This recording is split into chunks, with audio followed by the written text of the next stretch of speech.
Shalom, salam berkat dari kami untuk pendengar sekalian. Saat ini pendengar akan diberkati dengan program Hari Ini Harinya Tuhan bagian yang ke-8. Sebuah program rohani tentang doktrin Alkitab yang menolong kita untuk semakin tertanam dalam kebenaran firman dan bertumbuh dalam kemuliaan. Bersama hambanya, Pendeta Gilbert Lumwendong, STH.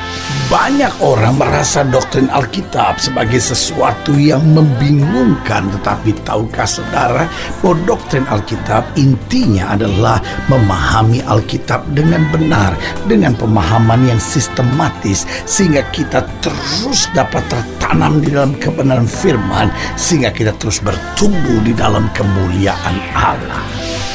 Buka hati saudara sekalian untuk menerima berkat-berkat firman-Nya hari ini. Dalam kehidupan ini sebenarnya Tuhan menciptakan manusia agar memiliki kehidupan yang bebas dan merdeka. Namun seringkali ketidakmengertian kita telah membuka celah sehingga manusia terikat dan terbelenggu. Nah, pertanyaannya, ketidakmengertian apa saja yang membuat manusia terikat dan terbelenggu, bahkan membuka celah sehingga manusia itu dapat terikat dan terbelenggu? Yang pertama yaitu ketika manusia berhubungan dengan kuasa kegelapan. Saudaraku yang kasih dalam Tuhan, tidakkah saudara ingat pencobaan ketika Adam dan Hawa masih ada di Taman Eden? Ular datang dan berkata, kalau kamu makan buah ini, matamu akan terbuka dan menjadi seperti Allah.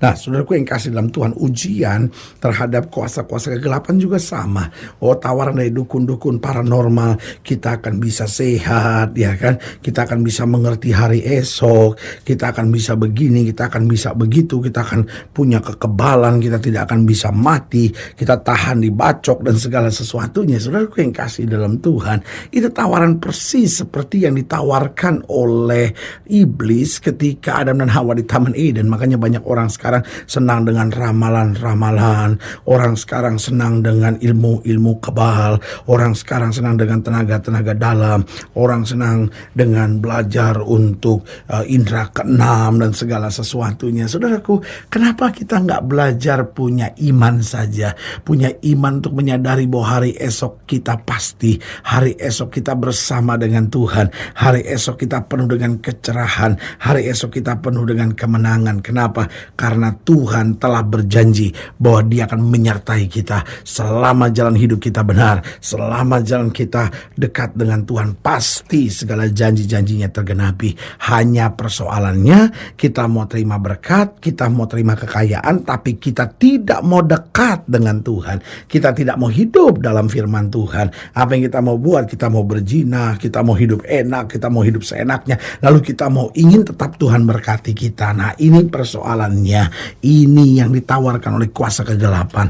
Karena itu ingat, seorang yang berhubungan dengan kuasa kegelapan, hidupnya akan terikat, hidupnya akan terbelenggu, bahkan kutuk senantiasa mengikat hidupnya sampai keturunan-keturunan selanjutnya.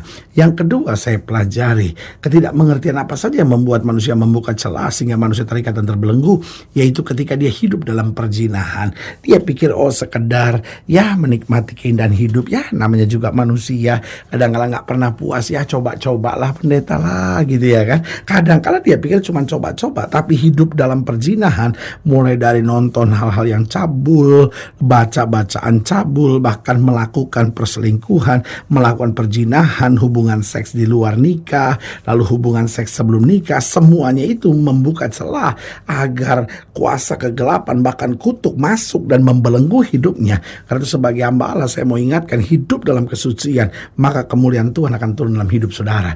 Jadi yang membuka celah sehingga manusia terikat dan terbelenggu yaitu berhubungan dengan kuasa-kuasa kegelapan, hidup dalam perzinahan, dan yang ketiga yaitu menyimpan kebencian dan kedendaman tanpa kita sadari. Itu juga membuka celah sehingga ikatan dan belenggu masuk dalam hidup kita.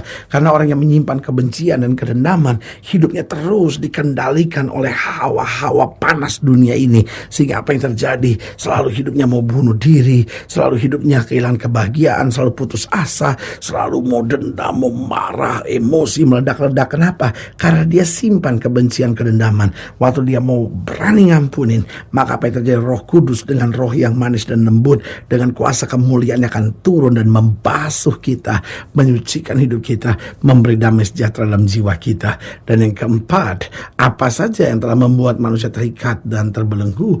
Yang keempat saya pelajari, jika manusia melakukan hal-hal yang tidak benar seperti obat-obat terlarang, seperti judi, kawin cerai, alkohol, dan lain-lain, ini membuka celah sehingga manusia terikat dan terbelenggu. Karena itu Alkitab berkata, jangan beri kesempatan kepada iblis. Jangan hidup dengan kuasa-kuasa kegelapan. Jangan hidup dalam perzinahan. Buang segala benci dan dendam. Lalu lepaskan diri dari segala obat-obat terlarang, judi, kawin cerai, alkohol, dan lain-lain. Tetapi hidup dalam kebenaran, maka kemuliaan Tuhan akan dahsyat luar biasa dalam hidup kita. Haleluya. Selamat datang dalam program kita hari ini, Harinya Tuhan. Sebuah program rohani yang kembali mengingatkan kepada kita betapa pentingnya kita menjadikan firman Tuhan sebagai dasar keseharian hidup kita. Karena selama kita menjadikan firman Tuhan sebagai dasar keseharian hidup kita, langkah-langkah ke depan kita penuh dengan kepastian, kemenangan, berkat, mujizat, dan perkara-perkara besar. Haleluya. Dan dalam program ini kita memang sedang membahas tentang lepas dari belenggu, karena Alkitab dengan tegas berkata, jika anak itu memerdekakan, kamu benar-benar merdeka. Alkitab dengan tegas berkata, di mana ada roh Allah, di situ ada kemerdekaan. Nah, dalam Yeremia pasal 40, ayat yang pertama sampai ayat yang ke-6, itu yang akan kita bahas dalam program kita tentang lepas dari belenggu, yaitu Yeremia pasal 40, ayat 1 sampai ayat yang ke-6. Di bawah judul perikop, Yeremia tinggal pada Gedalia. Yeremia 40 ayat 1 sampai 6. Demikian firman Tuhan. Firman yang datang daripada Tuhan kepada Yeremia sesudah ia dilepaskan dari Rama oleh Nebuzaradan, kepala pasukan pengawal, yang telah menyuruh untuk mengambilnya terbelenggu pada tangannya di tengah-tengah semua orang buangan dari Yerusalem dan Yehuda yang hendak diangkut ke dalam pembuangan ke Babel. Kepala pasukan pengawal itu telah mengambil Yeremia dan berkata kepadanya, Tuhan Allahmu telah mengancam malapetaka ini atas tempat ini, dan ia telah melaksanakannya. Tuhan telah melakukan apa yang diancamkannya, oleh karena kamu telah berdosa pada Tuhan dan tidak mendengarkan suaranya, sehingga terjadilah hal ini kepada kamu. Maka sekarang lihatlah, aku melepaskan engkau hari ini dari belenggu yang ada pada tanganmu itu. Jika engkau suka untuk ikut pergi dengan aku ke Babel, marilah, aku akan memperhatikan engkau. Tapi jika engkau tidak suka untuk ikut pergi dengan aku ke Babel, janganlah pergi. Lihat, seluruh negeri ini terbuka untuk engkau. Engkau boleh pergi kemana saja engkau pandang baik dan benar. Ayat yang kelima, engkau boleh kembali kepada Gedalia bin Ahikam bin Safan yang telah diangkat oleh Raja Babel atas kota-kota Yehuda, dan tinggallah bersama-sama dia di tengah-tengah rakyat, atau kemana saja engkau pandang benar, pergilah ke situ. Lalu kepala pasukan pengawal itu memberikan kepadanya bekal makanan dan suatu hadiah, kemudian melepaskan dia pergi. Jadi pergilah Yeremia kepada Gedalia bin Ahikam di Mispa, dan diam bersama-sama dengan dia di tengah-tengah rakyat yang masih tinggal di negeri itu. Nah, saya mau sudah lihat pada ayat yang keempat, dikatakan apa? Maka sekarang lihatlah, aku melepaskan engkau hari ini dari belenggu yang ada pada tanganmu itu. Nah, saudaraku yang kasih dalam Tuhan, rancangan Allah, rencana Tuhan bagi setiap orang percaya, yaitu agar kita lepas dari belenggu. Nah, pertanyaannya, ada banyak orang yang berpikir, loh tapi saya sudah terikat, saya sudah terbelenggu, saya ingin sekali lepas dari rokok, saya ingin sekali lepas dari perzinahan, saya ingin sekali lepas dari kerugian, kegagalan, bahkan kebangkrutan yang saya alami, dan ini sangat membelenggu hidup saya, sangat menghancurkan hidup saya. Bagaimana kita lepas dari belenggu? Alkitab adalah buku yang luar biasa. Ketika kita salah, kita ditegur, kita dipukul, kita dihajar oleh Tuhan. Tetapi juga Alkitab adalah buku yang mengajar kita bagaimana kita keluar dari belenggu dan kembali merebut janji-janji Tuhan. Yang pertama jelas kita harus berbalik dan bertobat. Ada banyak orang doa minta Tuhan berkati, tapi nggak bisa. Ada banyak orang doa minta lepas dari belenggu, minta lepas dari judi, minta lepas dari obat terlarang, minta lepas dari segala homoseksual, lesbianisme, dan segala sesuatunya. Tapi nggak bisa. Kenapa? Karena dia tidak mau berbalik dan bertobat. bertobat. Saudaraku yang kasih dalam Tuhan, Tuhan bisa memberkati hidupnya, Tuhan bisa melepaskan hidupnya, Tuhan bisa mengerjakan mujizat dalam hidupnya, tapi dia sendiri harus berbalik, dia sendiri harus bertobat. Karena dengan berbalik dan bertobat, baru kemuliaan Allah akan turun, baru kasih karunia Allah, baru kemurahan, kemuliaan, kuasanya itu akan dinyatakan bagi kita. Karena itu kunci yang utama adalah berbalik dan bertobat, baru kita bisa lepas dari belenggu. Lalu yang kedua, hidup dengan firman. Artinya gini, setelah kita berbalik dan bertobat, Alkitab berkata kita dibersihkan, tapi jangan kosong. Artinya apa?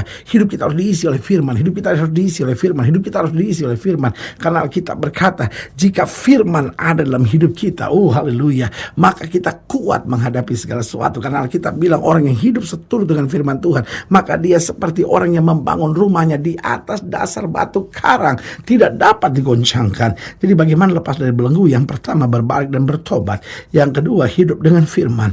Lalu yang ketiga, tolak segala pikiran dosa, jaga pergaulan kita. Jadi mulai dari pikiran kita tolak. Setiap kali ada pikiran-pikiran dosa, setiap kali ada pikiran-pikiran yang saya nggak mampu, saya nggak sanggup, saya jatuh lagi, tolak dalam nama Yesus. Saya sudah disucikan, saya sudah ditolong, saya dikuatkan. Lalu jaga pergaulan, karena Alkitab bilang pergaulan yang buruk menghancurkan kebiasaan yang baik. Lalu yang keempat, bagaimana lepas dari belenggu? Ucapkan kata-kata iman, lalu mulai layani Tuhan. Artinya apa? Dari mulut kita keluar perkataan firman. Setiap kali percaya saya sudah diubahkan, percaya saya sudah ciptaan baru, saya yang lama sudah berlalu, saya sekarang akan hidup bagi Tuhan. Lalu mulai melayani Tuhan, melayani Tuhan, melayani Tuhan.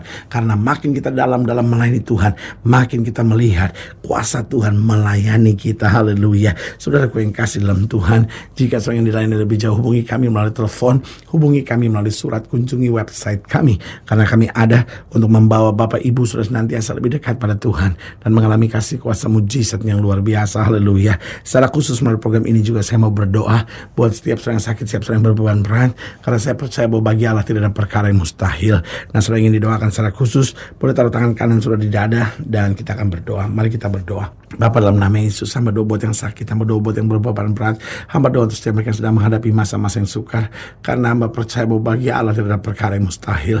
Bapa, hamba berdoa di dalam nama Yesus, Tuhan jamah. Bahkan secara khusus hamba doa buat setiap mereka yang sedang terikat, terbelenggu, mereka yang sedang terikat dengan seks bebas, mereka yang terikat dengan lesbian, mereka yang lakukan hubungan seks sebelum nikah, bahkan mereka yang jadi istri piaraan, mereka yang sedang pacaran dengan suami orang, mereka yang terikat dengan obat terlarang, mereka yang terikat dengan judi, alkohol, bahkan mereka yang diambang perceraian, terikat dengan kebencian, kedendaman. Bapa, kami doa di dalam nama Yesus, Tuhan lepaskan, sehingga hari ini menjadi hari kelegaan, hari kemuliaan, hari di mana kami terima mujizat.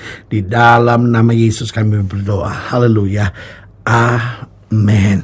Saudara gue yang kasih dalam Tuhan, kita sudah berdoa. Ingat, tidak pernah Allah lalai menepati janjinya. Ini saatnya buat kita untuk bangkit, bersemangat, bersuka cita dalam menghadapi segala perkara. Kalau kita tahu Yesus hidup, Yesus berkuasa, dan selalu menyediakan yang terbaik buat anak-anaknya. Doa saya menyertai saudara. Sampai berjumpa pada program berikut. Dan jangan lupa, jadikan hari ini harinya Tuhan. Haleluya.